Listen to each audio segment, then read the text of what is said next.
आपने सिद्धियों के बारे में तो बहुत सुना होगा और आप लोग मुझसे पूछते भी हैं कि शास्त्रों के अनुसार सिद्धियां कितने प्रकार की होती हैं, सिद्धियों का विज्ञान क्या है, किसी विशेष सिद्धि की क्या शक्ति होती है।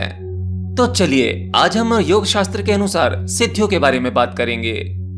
सनातन धर्म ग्रंथों में 16 सिद्धियों का वर्णन किया गया है, जिसकी प्राप्ति के बाद ब्रह्मांड का कोई भी कार्य करना असंभव नहीं है। मेरे माने सिद्धि का अर्थ होता है किसी भी चीज का ज्ञान जो उसके मूल में छुपा हुआ है उसको सिद्ध कर लेना। संसार की हर एक चीज अपने ही लॉ, अपने प्रिंसिपल पर काम करती है। जैसे गुरुत्वाकर्षण, अगर कोई चीज पृथ्वी के वातावरण में गिरती है तो वो कहीं बीच में नहीं लटकेगी, वह नीचे ही आकर गिरेगी। आप अगर किसी बिल्डिंग से छलांग लगा दें तो नीचे गिरने पर आपकी हड्डी पसली ही टूटेगी। लेकिन विज्ञान ने गुरुत्वाकर्षण के विज्ञान को समझा, इसके काम करने के तरीके को समझा। हम गुरुत्वाकर्षण को हरा तो नहीं सकते थे, लेकिन इसे समझकर इसके अनुकूल काम कर सकते थे। जब हमने गुरुत्वाकर्षण के विज्ञान को समझ लिया तब हम हवा में भी उड़ने लगे, जिसका उदाहरण आप एरोप्लेन से ले सकते हैं। खैर, ये तो हमारा मॉडर्न साइंस है, लेकिन हमारा एक और सूक्ष्म विज्ञान है जिसे हम योग या आध्यात्मिक विज्ञान कहते हैं। अगर हम इसे समझ लें और इसके अनुकूल हो जाएं, तो हम अपार शक्तियों के मालिक हो सकते हैं। परंतु समय के साथ साथ हमारा वह आध्यात्मिक विज्ञान कहीं खो सा गया है। इसलिए आज की मॉडर्न थिंकिंग न तो उस पर ठीक से विश्वास कर पाती है और ना ही उनके नियमों को फॉलो कर पाती है, जिसकी वजह से हमारे प्राचीन शास्त्रों में लिखी बातें एक मिथ लगती हैं। एनीवे, 16 सिद्धियों के बारे में शास्त्रों में जो भी लिखा है आज हम उसकी जानकारी देंगे। तो इन महान 16 सिद्धियों में से पहले नंबर पर आती है वाक सिद्धि। इस सिद्धि को साधने के बाद साधक अपने शब्दों के माध्यम से ऊर्जा का इस्तेमाल करके जो भी वाक्य बोलता है या जो भी शब्द बोलता है वो सत्य हो जाता है। वाक्य सिद्धि जिसके पास होती है उसके द्वारा दिल से बोला गया वचन कभी व्यर्थ नहीं जाता। अर्थात वाक्य सिद्धि युक्त व्यक्ति में शाप या वरदान देने की क्षमता होती है, जो आपने रामायण या महाभारत में कई बार देखा और सुना होगा। वाक्य सिद्धि का अंदाजा आप इस प्रकार लगा सकते हैं कि प्राचीन समय के जो ऋषि मुनि होते थे वो अगर किसी देवता को भी शाप या वरदान दे देते थे तो वो व्यर्थ नहीं जाता था। वाक्य सिद्धि के शब्दों की शक्ति केवल इसी जन्मों तक काम नहीं करती, ये शक्ति आने वाले जन्मों तक भी पीछा करती है। जैसे प्राचीन काल में अगर कोई ऋषि मुनि यह कह देता था कि तुम अगले जन्म में ये बनोगे या फला फला चीज को भोगोगे, तो उसके द्वारा कहे गए वचनों की वह शक्ति अगले जन्म तक उसका पीछा करती थी और उसे सिद्ध कर देती थी। दूसरी सिद्धि है दिव्य दृष्टि।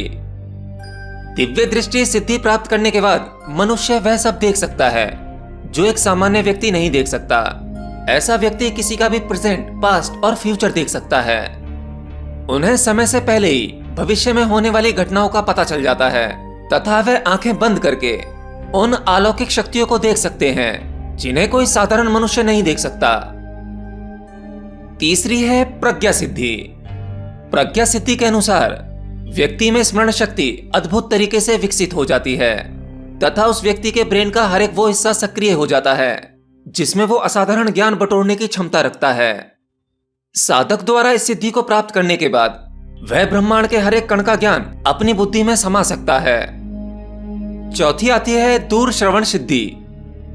दूर श्रवण सिद्धि होने के बाद मनुष्य के सुनने की क्षमता और क्षेत्र असीमित हो जाते हैं, यानी उसके सुनने की सूक्ष्म इंद्रिय जागृत हो जाती है। अर्थात ऐसा व्यक्ति कुछ भी सुनना चाहे वो सुन सकता है, उसे समय भी नहीं बांध सकता।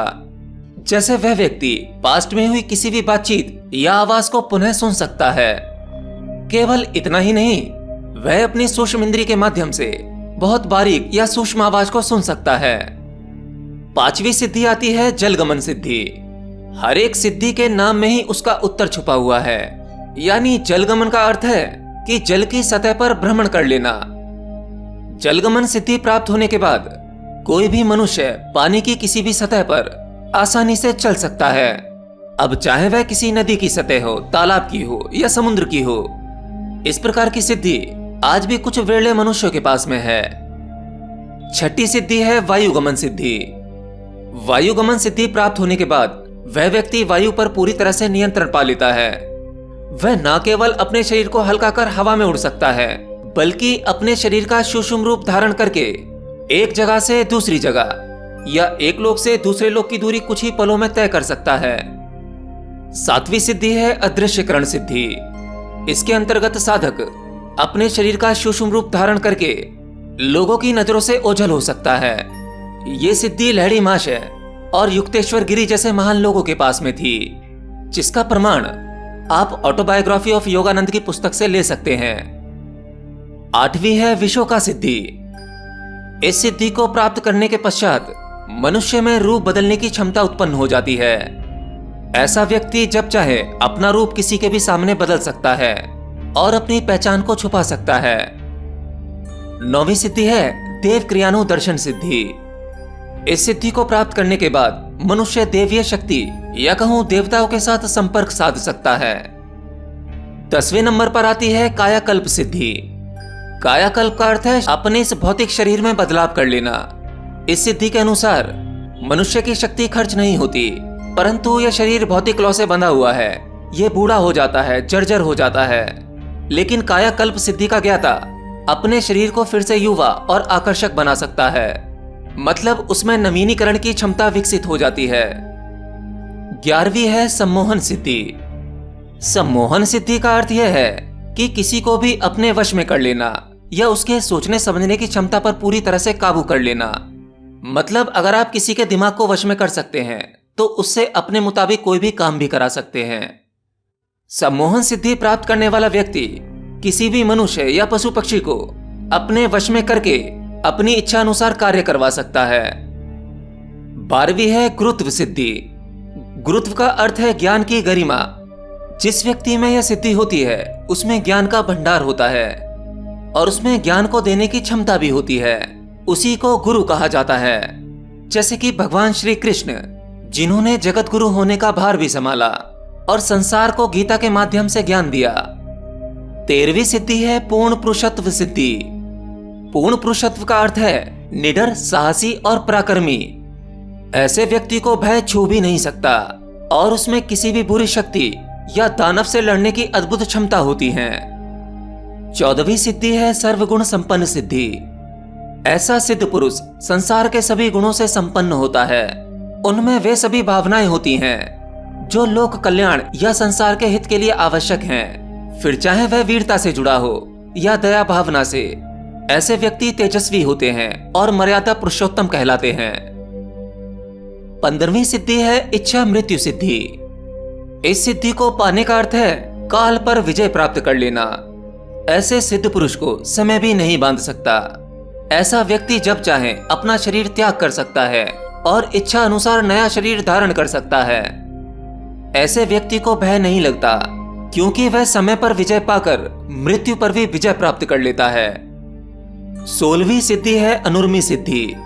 अनुर्मी सिद्धि प्राप्त कर लेने के बाद साधक किसी पुरुष पर, प्रकृति पर, वातावरण, मौसम, भूख, प्यास इन सब पर विजय प्राप्त कर लेता है।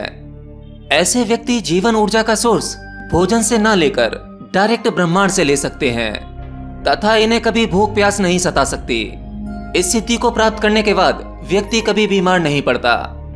ये वो 16 सिद्धियां थीं जिनको प्राप्त करने के बाद मनुष्य असाधारण शक्तियों का मालिक हो जाता है। लेकिन इन 16 सिद्धियों के बाद भी कुछ सिद्धियां हैं जिनका वर्णन मार्कंडेय पुराण में मिलता है और उन सिद्धियों का नाम है अष्ट सिद्धि। और ये अष्ट सिद्धियां और नवनिधि हनुमान जी के पास में थीं, जो उन्हें सीता माता के आशीर्वाद से मिली थीं। एनीवे, सिद्धियों के बारे में सुनना बहुत अच्छा लगता है। हमें अच्छा लगता है कि हमारे प्राचीन समय में सनातन धर्म में अनंतों प्रकार की सिद्धियां थीं। यहाँ अनंतों ज्ञान भरा हुआ है, परंतु इन सिद्धियों के बारे में सुनना जितना आसान है, आज के समय में इनको प्राप्त करना उतना ही मुश्किल है। क्योंकि पहले तपस्वी लोग पैदा हुआ करते थे जो यम नियमों का पालन करते थे। आज उस विज्ञान के खोने के साथ साथ हम मनुष्यों की मानसिकता भी कमजोर हो चुकी है। खैर कोई बात नहीं, यह तो केवल 16 सिद्धियों के बारे में जानकारी थी। ये प्राचीन ज्ञान आपको पता होना चाहिए, मैंने इसलिए इसके बारे में बोला।